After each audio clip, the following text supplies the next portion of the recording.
Selamat datang di Beetle Channel, semoga kita bahagia. Jangan lupa subscribe, like, komen dan share agar channel ini semakin berkembang. Terima kasih. Novel Kemenangan Dalam Hidup, Bab 2508. Sebuah rumah pribadi di suatu tempat di kota Najaf. Apakah kamu menyingkirkan mereka? Victor, yang mengenakan seragam kamuflase, bertanya kepada orang-orang di sampingnya dengan lelah. Saat ini wajahnya tertutup debu, pakaiannya yang tadinya bersih kini penuh lubang, dan lengannya masih diperban. Ada rasa lelah yang tak terkendali di matanya. Sulit membayangkan Victor, pemimpin kuat kelompok tentara bayaran Sirius, akan berada dalam kekacauan seperti itu.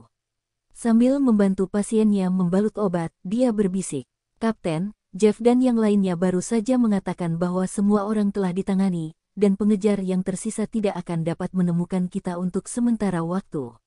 Saraf tegang Victor mengendur setelah mendapat konfirmasi dari anak buahnya.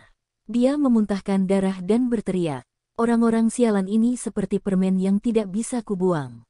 Mereka mengejarku selama beberapa hari. Jika aku tidak beruntung kali ini, aku hampir akan memberitahumu di sini." "Lori, berapa saudara yang kita punya sekarang?" Lori menunduk dan tidak bisa lagi menahan kepanikan dalam kata-katanya, hampir menangis. "Kapten, hanya ada 13 saudara yang mengikuti kita sekarang. Awalnya kita memiliki lebih dari 100 orang, tapi sekarang mereka semua pergi. Kapten, bukankah Anda sudah bergabung dengan keluarga Rothschild? Suruh mereka memberitahu orang-orang di Badan Intelijen AS bahwa pertempuran terakhir hanyalah kesalahpahaman. Kami benar-benar tidak ada hubungannya dengan pencuri yang mencuri informasi." Victor memasang wajah muram dan berkata dengan dingin, "Lori, jangan khawatir jika itu bukan urusanmu, kalau tidak kamu akan kehilangan nyawamu. Oke, kamu boleh pergi, tinggalkan aku sendirian di sini. Saya punya rencana sendiri tentang apa yang terjadi selanjutnya."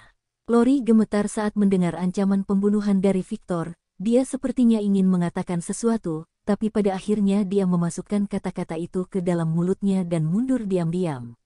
Ini sudah hari kelima pelarian Victor. 7 hari yang lalu, dia tiba-tiba mendapat perintah dari Bella untuk menjemput sekelompok orang. Sebelumnya, dia pernah ditegur habis-habisan oleh orang dewasa klan Rothschild karena menabrak Bella, jadi kali ini dia tidak berani asal-asalan dan langsung mengirimkan salah satu tim paling elitnya untuk merespon. Dari awal sampai akhir, dia tidak pernah bertanya pada Bella siapa yang akan dia serang kali ini. Namun, tak butuh waktu lama baginya untuk merasakan ada yang tidak beres, karena ternyata ia tidak bisa menghubungi orang-orang yang ia kirim ke sana. Selanjutnya, stasiunnya mulai sering diserang, dan sekelompok orang yang tidak diketahui asal-usulnya melancarkan serangan terhadapnya seperti anjing gila. Tidak hanya stasiunnya, tetapi juga berbagai pangkalan grup tentara bayaran Sirius diserang dengan kejam oleh kekuatan tak dikenal. Tepat ketika dia bertanya-tanya kapan dia telah menyinggung kekuatan yang begitu kuat, dia akhirnya menerima pesan dari pihak lain. Baru saat itulah dia tahu siapa lawannya. Badan Intelijen AS. Pasukan yang menyerangnya semuanya adalah kelompok tentara bayaran yang diam-diam dikumpulkan oleh Biro Intelijen di Baghdad. Orang-orang ini mempertahankan sebagian kekuatan dari larangan senjata sebelumnya.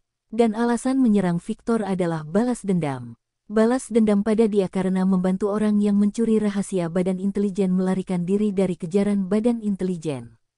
Victor hampir menangis tetapi tidak ada air mata yang tersisa. Dia tidak pernah menyangka bahwa orang yang diminta Bella untuk dia tangani sebenarnya adalah Biro Intelijen, departemen paling berkuasa kedua di Amerika Serikat bersama dengan Biro Perpajakan. Reaksi pertamanya adalah menjelaskan kepada Biro Intelijen bahwa ini adalah kesalahpahaman, tetapi Biro Intelijen menutup telinga dan hanya memintanya untuk menyerahkan pencurinya. Tapi dia bahkan tidak tahu siapa yang diminta Bella untuk dia bantu, dan bagaimana dia bisa menyerahkannya. Belakangan, Victor ingin melanjutkan penjelasannya, tetapi ternyata dia tidak bisa masuk ke alamat email yang dia gunakan untuk komunikasi. Bersambung, terima kasih telah menyaksikan dan mendukung channel ini.